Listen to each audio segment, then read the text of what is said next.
Hai, Assalamualaikum semua. Kita akan sambung pelajaran Bahasa Melayu Jilid 2, Unit 19, muka surat 45.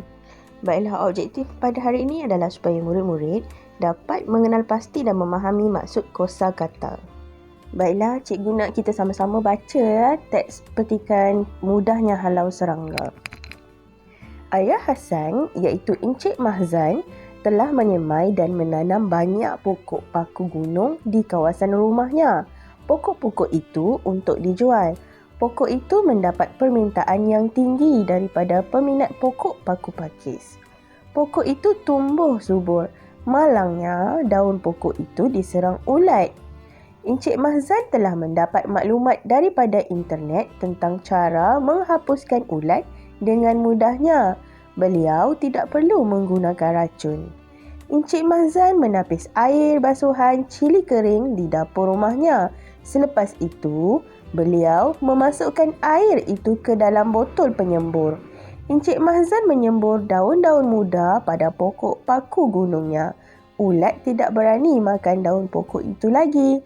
Pokok itu subur dan menghijau kembali. Banyak orang membeli pokok paku gunung Encik Mahzan. Baiklah, kita dah baca kan petikan mudahnya halau serangga ni. Dia menceritakan apa? Menceritakan tentang Encik Mahzan ni, dia ada banyak pokok paku gunung. Tapi pokok-pokok ni ada masalah, daunnya diserang ulat. Walaupun dia tumbuh dengan subur, tapi ada diserang ulat.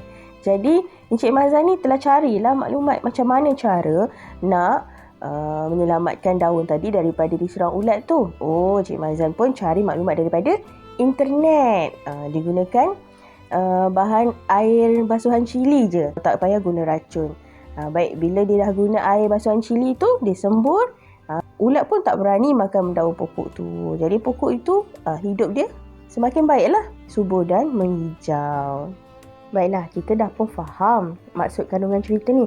Jadi tugas kita perlu cari maksud kepada perkataan yang berwarna merah tu. Perkataan yang sama maksud. Perkataan yang sama maksud juga dipanggil sinonim. Baiklah, jom kita kenal pasti maksud kosakata yang berwarna merah tadi. Baiklah, perkataan pertama, permintaan. Maksudnya permohonan. Tumbuh, hidup. Diserang, dirosakkan. Okey, maksud kosakata internet. Internet ialah rangkaian komputer antarabangsa. Racun. Racun tu bahan berbisa. Basuhan. Basuhan ialah apa-apa sahaja yang kita cuci. Penyembur. Imbuhan pe. Maksudnya alat untuk menyembur. Perkataan nombor 8. Subur. Subur ialah sihat. Baiklah, seterusnya perkataan nombor 9. Menghijau. Apa maksudnya? Menghijau. Maksudnya kelihatan berwarna hijau. Baiklah, cikgu dah bagi tahu tadi kan, perkataan yang sama maksud tu kita panggil sinonim. Baiklah, perkataan yang berlawanan maksud pula dipanggil antonim. Mari kita lihat beberapa contoh yang cikgu beri untuk perkataan berlawanan maksud. Baiklah, perkataan yang pertama. Gemuk lawannya kurus. Sayang lawannya benci. Sihat lawannya sakit. Manakala tua, lawannya muda. Baiklah, jadi tugasan pertama kamu ialah kamu perlu melengkapkan latihan dalam buku aktiviti jilid 2 tu, muka surat 47. Baca dulu petikan kegemaran yang baik tu, kemudian fahamkan kandungan cerita tadi. Seterusnya awak tengok pula peta titi dekat bawah. Cari perkataan berlawanan. Kalau perkataan menanam, apakah perkataan berlawan bagi dia? Kalau hadapan, lawan dia apa? Cikgu bagi contoh pada kamu. Kalau perkataan menanam, lawannya mencabut. Baiklah, untuk tugasan kedua pula, awak lihat balik ada helaian kertas yang cikgu masukkan dalam modul.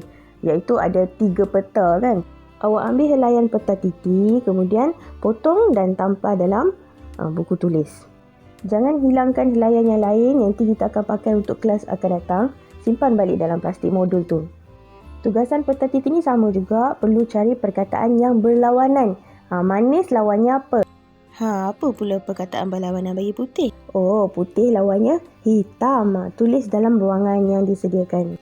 Baiklah, sampai sini saja pelajaran hari ini. Selamat belajar. Terima kasih.